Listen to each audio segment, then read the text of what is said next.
Assalamualaikum warahmatullahi wabarakatuh. Hari ini kita akan menginjak ke materi struktur atom dan ikatan antar atom.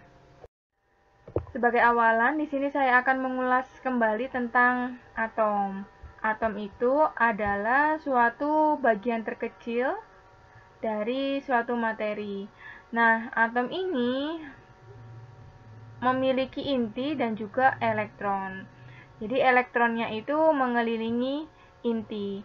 Nah, inti itu bisa bermuatan positif yang disebut juga sebagai proton, dan inti itu bisa juga bersifat netral ya.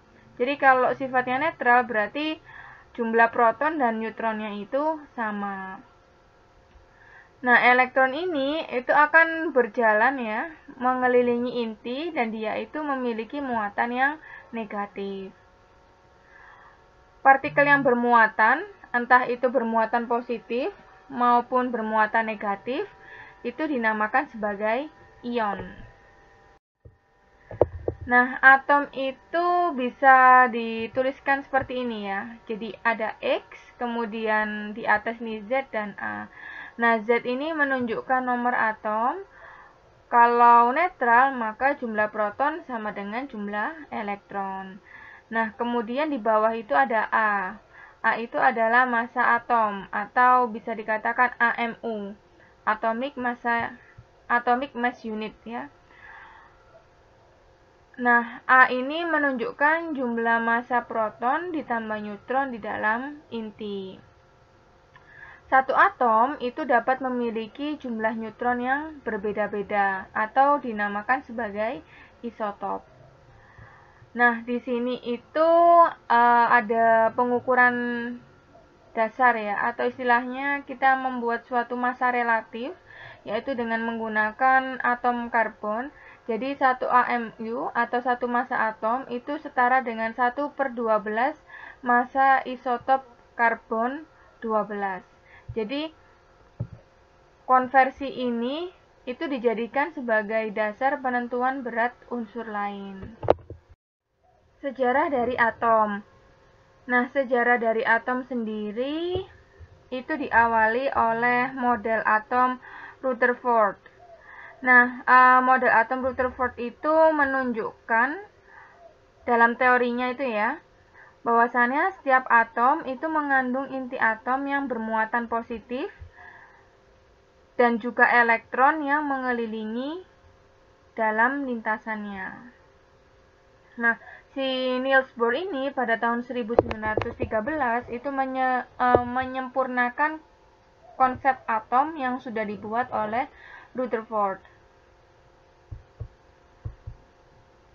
Nah, jadi si Niels Bohr ini memadukan fisika klasik dan kuantum Planck. Nah, ini ya, jadi ini ada 3 hukum Bohr seperti itu. Yang pertama, elektron bergerak dalam suatu lintasan. Lintasannya itu berbentuk lingkaran sesuai konsep dari fisika klasik. Kemudian yang kedua, elektron bergerak dalam lintasan orbit yang diizinkan. Nah, orbitnya ini diam ya atau stasioner. Kemudian yang terakhir, elektron dapat berpindah dari satu lintasan stasioner ke lintasan stasioner lain disertai dengan pemancaran dan penyerapan energi. Konsep yang digunakan untuk menjelaskan atom di awal penemuannya itu menggunakan konsep dari mekanika ya. Nah, mekanika itu sebenarnya merupakan cabang dari ilmu fisika yang mempelajari gerak benda. Jadi yang dipelajari itu bisa benda yang diam atau statik maupun benda yang bergerak dinamik. Nah, di awal itu mekanika yang digunakan adalah konsep mekanika klasik. Nah, akan tetapi penggunaan konsep mekanika klasik ini tidak dapat menjelaskan keterlibatan dan fenomena elektron.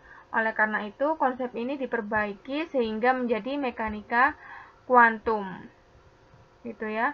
Dan dengan menggunakan konsep ini, kita bisa menghitung berapa sih energi yang dimiliki oleh elektron. Karena energi elektron itu nilainya tertentu ya, atau terkuantifikasi. Nah, nilai energi elektron itu bisa berubah jika elektron melakukan lompatan ke tingkat energi atau TE ya singkatannya itu, ke tingkat energi yang lain. Nah, ini adalah ilustrasi bagaimana elektron itu mengemisikan energi ataupun menyerap energi. Jadi kalau elektron itu mengemisikan energi atau mengeluarkan atau memancarkan energi, maka si elektron ini berpindah dari tingkat energi tinggi ke tingkat energi rendah. Nah, tapi pada saat elektron itu ingin berpindah dari tingkat energi rendah ke tingkat energi yang tinggi, maka dia butuh energi, atau bisa dikatakan si elektron itu akan mengabsorb energi. Berikutnya yaitu mekanika gelombang. Nah, konsep mekanika gelombang yang ada di dalam atom itu ditemukan oleh Louis de Broglie. Jadi, jika elektron bergerak mengelilingi inti atom seperti itu ya, dengan menggunakan momentum P, maka panjang lintasannya adalah lambda sama dengan H dibagi dengan P. H itu adalah konstanta Planck. Atau bisa juga menggunakan pendekatan yang lain, H dibagi dengan M dikalikan dengan V. V ini adalah kecepatan. Nah, panjang lintasan yang ditempuh oleh elektron itu harus kelipatan N, dan lintasannya itu berbentuk lingkaran. Nah, di sini itu kok ada konstanta Planck ya. Hal ini disebabkan karena sebelumnya itu de Broglie ini setelah mendengarkan penjelasan dari Planck ya, bahwasannya foton itu memiliki energi dan juga gelombang. Jadi de Broglie ini juga merasa bahwasannya partikel yang terkecil pun itu pasti juga memiliki sifat yang sama, yaitu memiliki energi dan juga memiliki sifat gelombang. Nah, oleh karena itu dikatakan sebagai teori dualisme gelombang. Jadi ada sifat partikel, maksudnya bahwasannya partikel itu memiliki energi dan juga dia partikel ini juga memiliki sifat gelombang. Berikutnya yaitu Heisenberg. Heisenberg ini mengungkapkan bahwasannya tidak mungkin menentukan kedudukan partikel dan momentum partikel secara bersamaan. Teori yang dikenal yang dikemukakan oleh Heisenberg ini adalah teori ketidakpastian. Jadi maksudnya adalah kedudukan elektron itu tidak dapat diketahui dengan tepat, gitu ya.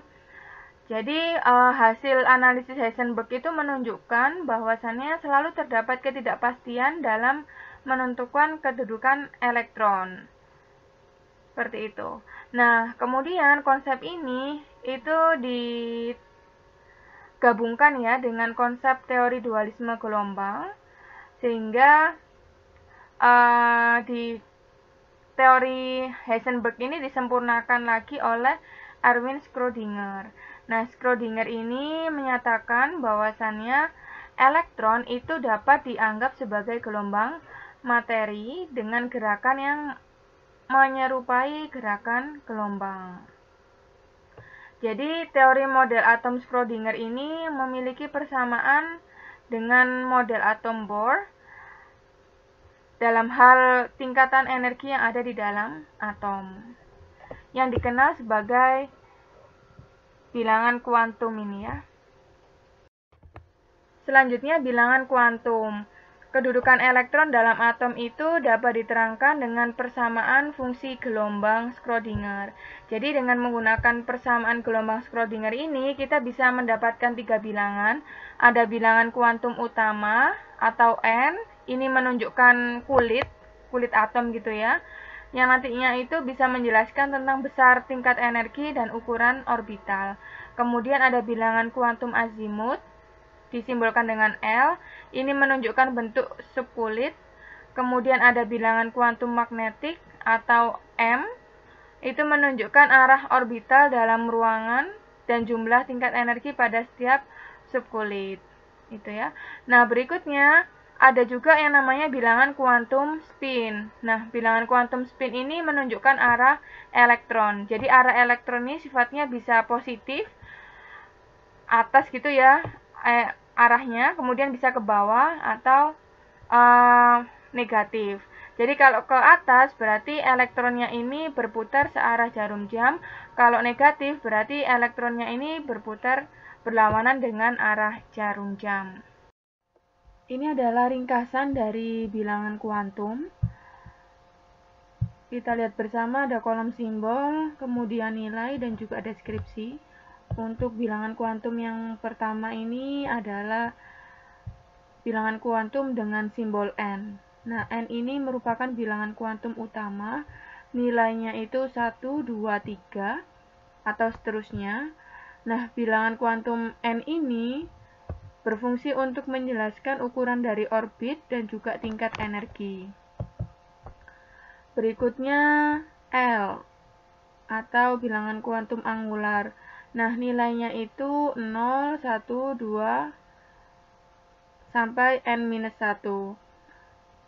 Nah, untuk L ini, bilangan kuantumnya itu digunakan untuk melihat bagaimana bentuk orbital dan juga bagaimana tipe dari subshell. Jadi di sini kita akan mengenal bahwasannya subshell itu ada S, kemudian ada P, ada D, seperti itu ya. Dan yang terakhir ada magnetik. Nah, magnetik ini disimbolkan dengan menggunakan huruf M dan nilainya itu dari -1, kemudian 0, dan juga +1. Nah, untuk magnetik ini nilainya dapat digunakan untuk mengetahui bagaimana arah dari orbital. Ini adalah ilustrasi dari penyusunan elektron pada subkulit atom, yang biasanya disebut juga dengan konfigurasi elektron. Nah, prinsip Aufbau itu merupakan salah satu prinsip yang digunakan dalam penulisan konfigurasi elektron. Kemudian berdasarkan aturan Aufbau ini, pengisian elektron itu dimulai dari subkulit yang memiliki tingkat energi rendah ke subkulit yang memiliki tingkat energi yang lebih tinggi. Jadi dalam satu subkulit, tingkatan energinya yang paling rendah itu adalah S, kemudian diikuti oleh P, kemudian diikuti oleh D, dan diikuti oleh F. Nah, menurut aturan Aufbau itu penyusunannya mengikuti tanda panah ini ya. Jadi setelah 1S, kemudian diikuti 2S, diikuti oleh 2P, 3S, kemudian 3P, dan seterusnya. Dari subkulit ini kita melihat bahwasannya tingkat energinya itu berbeda-beda. Oke, yang perlu diperhatikan dari grafik ini, kita lihat bersama di sumbu X ini menunjukkan bilangan kuantum utama, dan sumbu Y ini menunjukkan tingkatan energi. Kalau kita lihat, semakin meningkat bilangan kuantum utamanya, maka tingkatan energinya juga semakin meningkat. Misalnya kita ingin membandingkan tingkat bilangan kuantum di bilangan kuantum utama nomor 1 dengan nomor 3, itu terlihat bahwasannya nomor 3 itu memiliki tingkat energi yang lebih tinggi daripada yang nomor 1. Demikian juga kalau kita bandingkan 4 dan 7, maka nilai 4 ini memiliki tingkat energi yang lebih rendah daripada yang 7.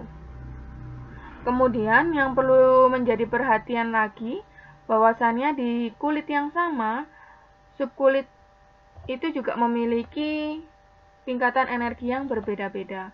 Jadi kita lihat yang nomor 2 ini, dia memiliki memiliki subkulit S dan juga P.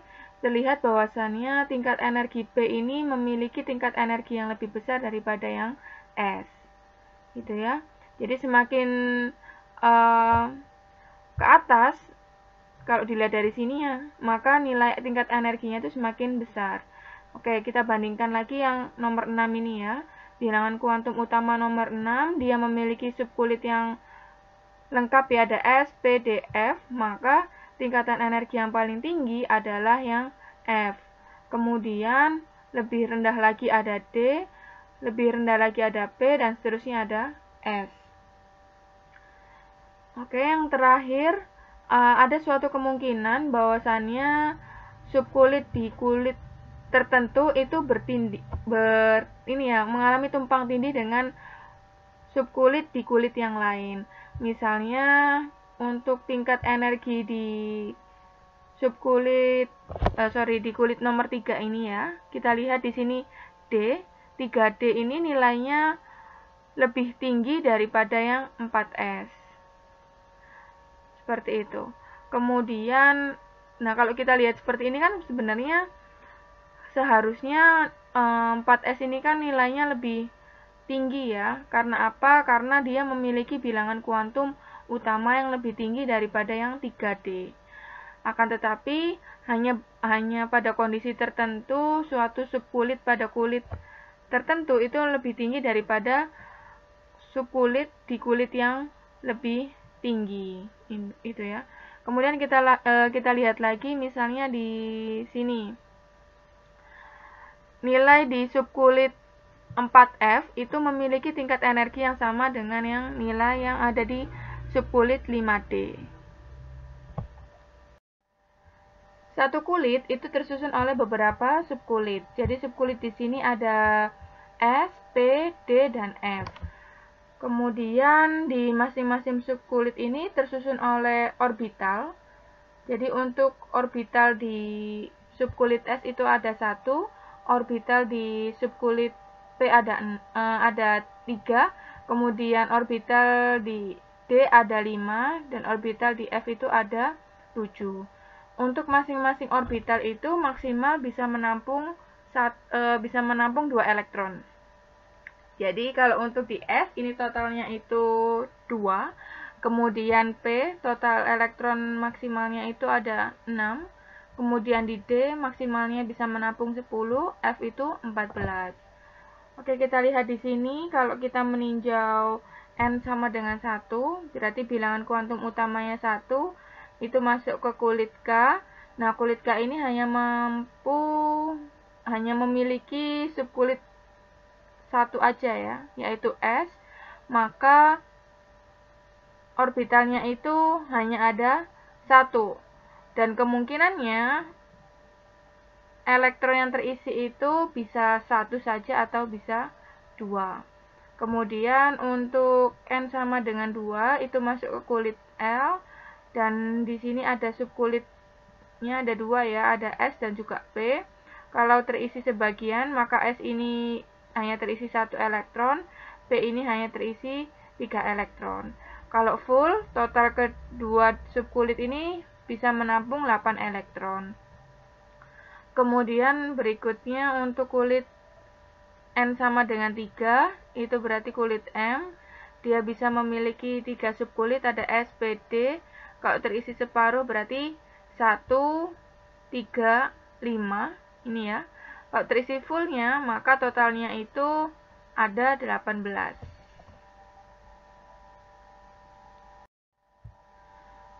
Ini adalah tabel yang merangkum keseluruhan bilangan kuantum utama ya, dari N sama dengan 1, 2, 3, 4.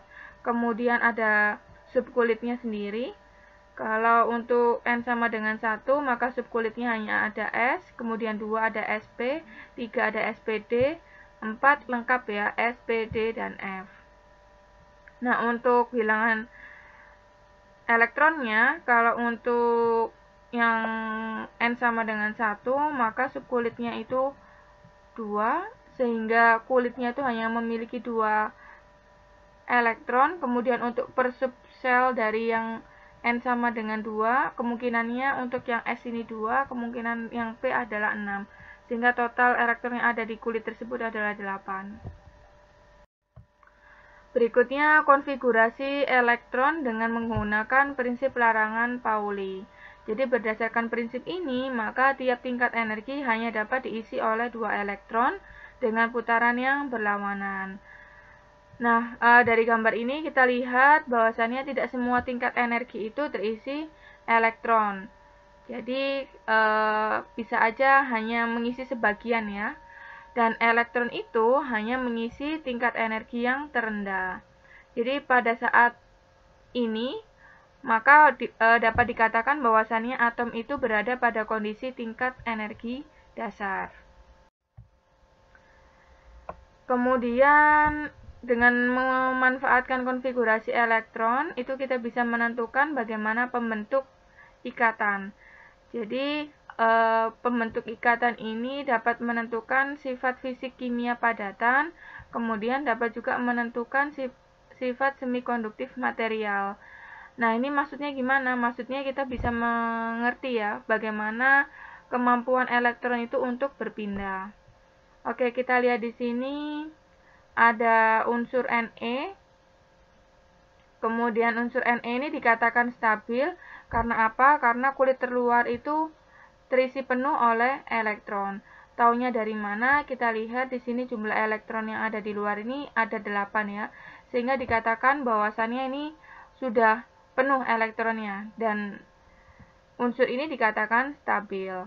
Sementara untuk yang di atom karbon ini, kita lihat bersama di luar atau di kulitnya ini, di kulit terluar itu terdapat hanya 4 elektron saja. Nah, 4 elektron ini menunjukkan bahwasannya dia kan butuh 4 elektron dari unsur yang lain ya, agar saling melengkapi, sehingga atom ini dikatakan atom yang tidak stabil, atau konfigurasinya itu tidak penuh.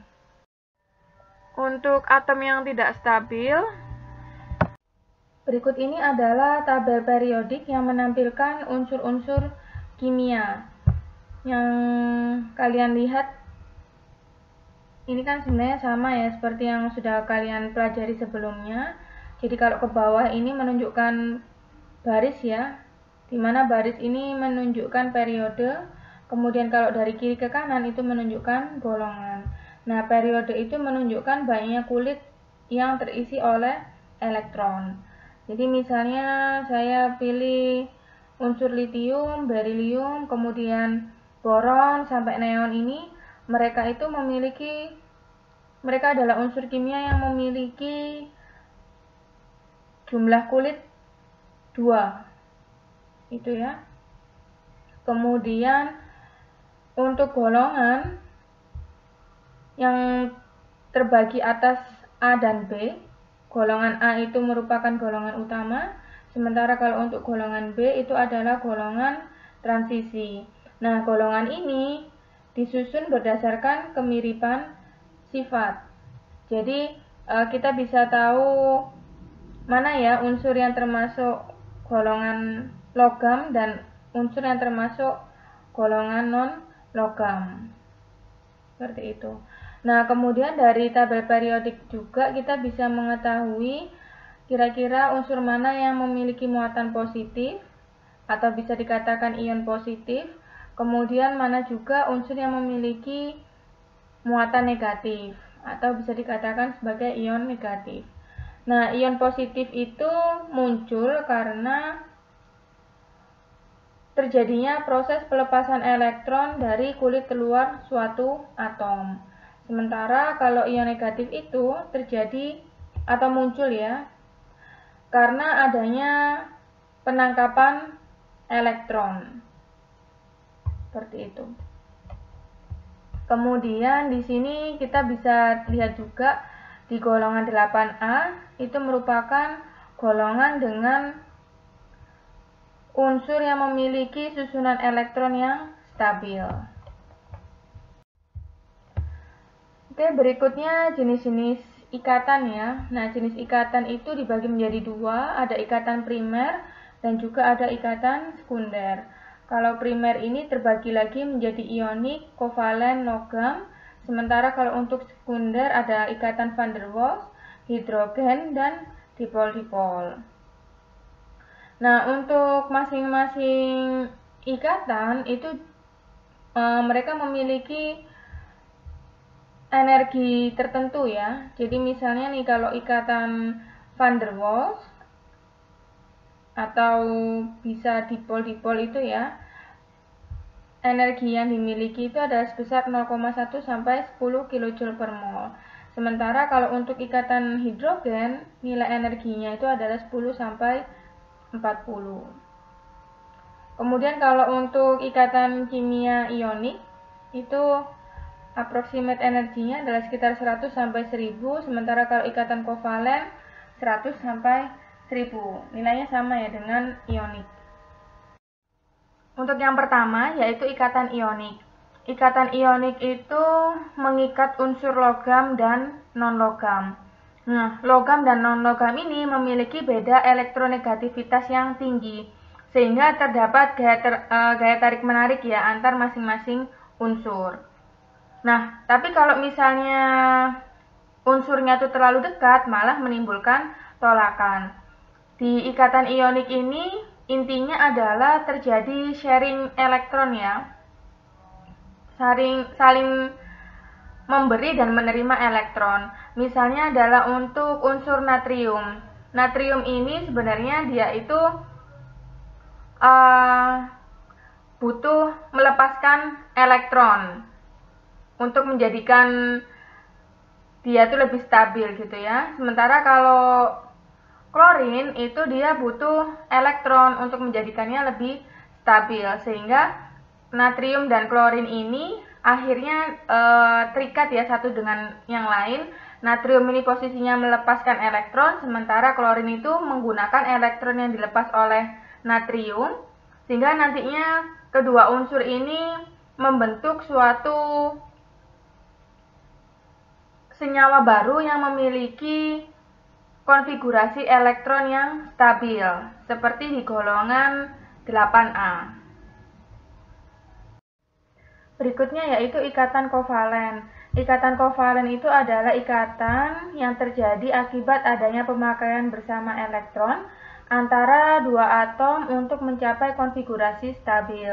Nah, ikatan ini itu terjadi pada umumnya di unsur-unsur non-logam seperti hidrogen, kemudian ada klorida, kemudian ada CH4, H2O, dan seterusnya. Nah, misalnya ini ya, atom karbon itu punya konfigurasi elektron di kulit terluar itu adalah 4 ya. Kemudian 4 ini untuk mencapai konfigurasi elektron yang stabil, maka dia itu butuh 4 elektron yang lain gitu ya, sehingga dia butuh berpasangan dengan atom yang lain, dimana dalam hal ini si karbon itu akan berikatan dengan hidrogen. Nah, hidrogen dan karbon ini saling mengisi satu sama lain. Jadi hidrogennya ini juga akan mencapai kestabilan, karbonnya juga akan mencapai kestabilan ya. Seperti itu. Nah, kalau ada senyawa yang punya kesempatan untuk mendapatkan atau untuk memiliki ikatan ionik dan kovalen, nah itu kalau kita pengen tahu apakah senyawa ini condong ke ikatan ionik atau ikatan kovalen, maka kita perlu lihat dulu ya persentasenya, kira-kira mana yang dominan. Jadi kalau ikatan ioniknya itu lebih dominan, maka senyawa tersebut itu memiliki ikatan ionik. Begitu juga sebaliknya. Berikutnya yaitu ikatan logam. Ikatan logam itu terjadi pada logam yang memiliki elektron valensi 3, 4, 5. Nah, ikatan logam itu bisa terjadi karena terdapat elektron yang senantiasa berpindah-pindah dari satu tempat ke tempat yang lain. Jadi ada proses saling meminjamkan elektron seperti itu. Sehingga model dari ikatan logam ini dikatakan sebagai model lautan elektron. Nah, kenapa sih kok elektron ini mudah untuk bergerak bebas? Itu yang pertama adalah rendahnya energi ionisasi. Seperti itu ya. Kenapa sih kok dia bisa rendah? Nah, karena memang unsur logam itu memiliki energi ionisasi yang rendah. Jadi, elektron valensinya itu tidak secara kuat menarik elektron menuju inti. Itu ya. Nah, karena energi ionisasinya rendah, maka si elektron ini akan mudah untuk bergerak.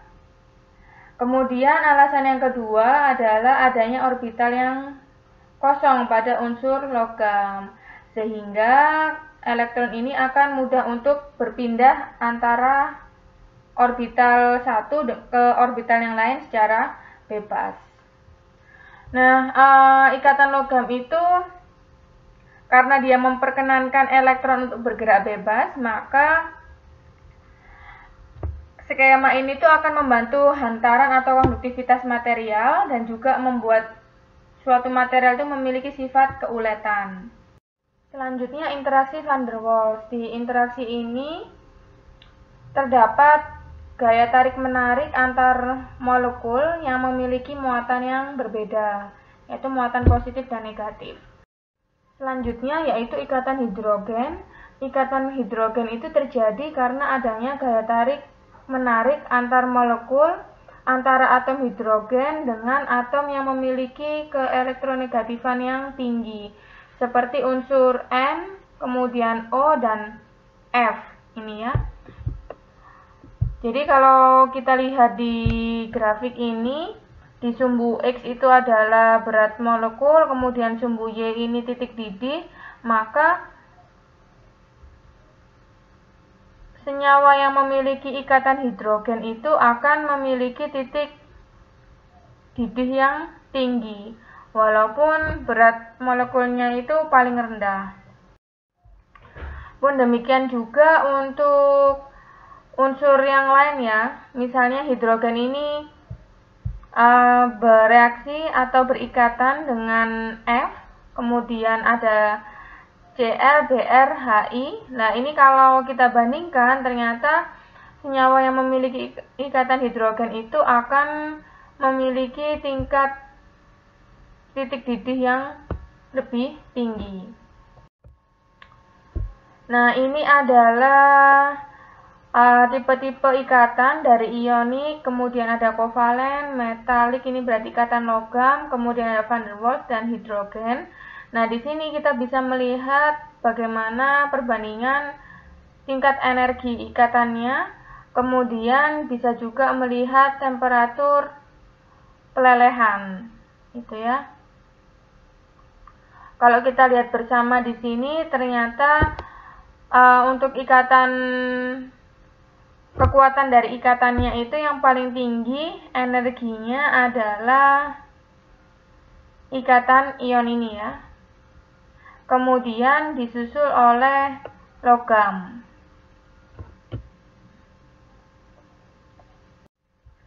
Berikutnya adalah material kristalin dan non-kristalin.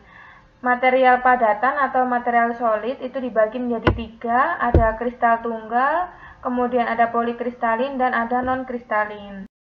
Molekul dalam padatan itu memiliki interaksi yang sangat kuat. Nah, padatan memiliki volume dan bentuk yang tetap. Kemudian padatan ini dibedakan menjadi 2 jenis, ada amorf dan ada kristalin. Kalau amorf ini memiliki struktur yang tidak teratur, jadi seperti ini ya. Kemudian untuk yang kristalin strukturnya itu teratur. Berikutnya untuk pembagian kristalin ini ada kristal ionik, kemudian kovalen, logam, dan molekuler.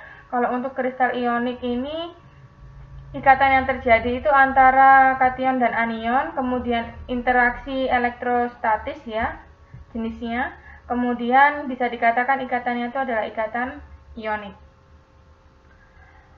Kemudian kalau untuk kristal kovalen, penyusunnya itu adalah atom-atom dengan ikatan kovalen. Kemudian kristal logam itu berarti penyusun dari kristal ini memiliki inti ion positif yang dikelilingi awan elektron. Dan yang terakhir untuk kristal molekuler ini dibedakan menjadi 2 jenis, ada polar dan nonpolar. Berikutnya kristal tunggal. Kristal tunggal itu memiliki keteraturan di seluruh bagian tanpa terkecuali dan tanpa adanya gangguan. Nah, kristal tunggal itu punya geometri teratur dengan permukaan yang datar. Itu ya. Nah, jadi seperti ini. Untuk strukturnya itu tidak ada batas butiran. Jadi semuanya strukturnya itu sangat teratur, butirannya ini sangat teratur. Ini adalah contoh kristal tunggal ya, yang ditemukan di daerah Cina. Seperti itu, jadi susunan strukturnya itu sangat teratur di dalamnya. Berikutnya adalah polikristalin. Polikristalin itu adalah senyawa yang memiliki banyak kristal atau butiran yang berukuran kecil. Jadi di polikristalin ini kita bisa lihat batas butirannya ya. Misalnya terlihat di gambar ini ada yang warna hijau, butir warna hijau, dan ada butir yang warna putih. Nah, kedua butir ini memiliki jenis yang berbeda, sehingga ketika dibuat menjadi satu senyawa, dia akan memiliki batas butiran. Nah, ini ilustrasi dari proses pembentukan polikristal. Jadi polikristal itu terdiri dari beberapa kristal ya yang dijadikan menjadi satu, sehingga pada saat penyatuan itu akan terlihat batas butirannya seperti apa. Berikutnya adalah material non-kristalin. Kalau untuk material non-kristalin ini, materialnya itu tidak memiliki struktur atom yang teratur dan berulang, atau bisa dikatakan sebagai amorf. Nah, kalau kita bandingkan antara kristal dan amorf ini, strukturnya itu tidak teratur ya untuk yang amorf ini, dan juga tidak memiliki struktur yang berulang. Nah, yang membedakan kristal dan amorf ini sebenarnya terletak pada perbedaan kondisi pemrosesan, yaitu pada tekanan dan suhu. Jadi kalau untuk kristal ini contohnya di kehidupan sehari-hari misalnya marmer ya atau kuarsa, sementara kalau untuk amorf itu contohnya adalah gelas. Oke teman-teman, terima kasih banyak atas perhatiannya. Semoga apa yang saya sampaikan hari ini bisa bermanfaat dan kalian bisa memahami apa yang sudah saya paparkan. Minggu depan kita akan belajar tentang sifat mekanika material. Sekian penjelasan dari saya, kurang lebihnya mohon maaf. Wassalamualaikum warahmatullahi wabarakatuh.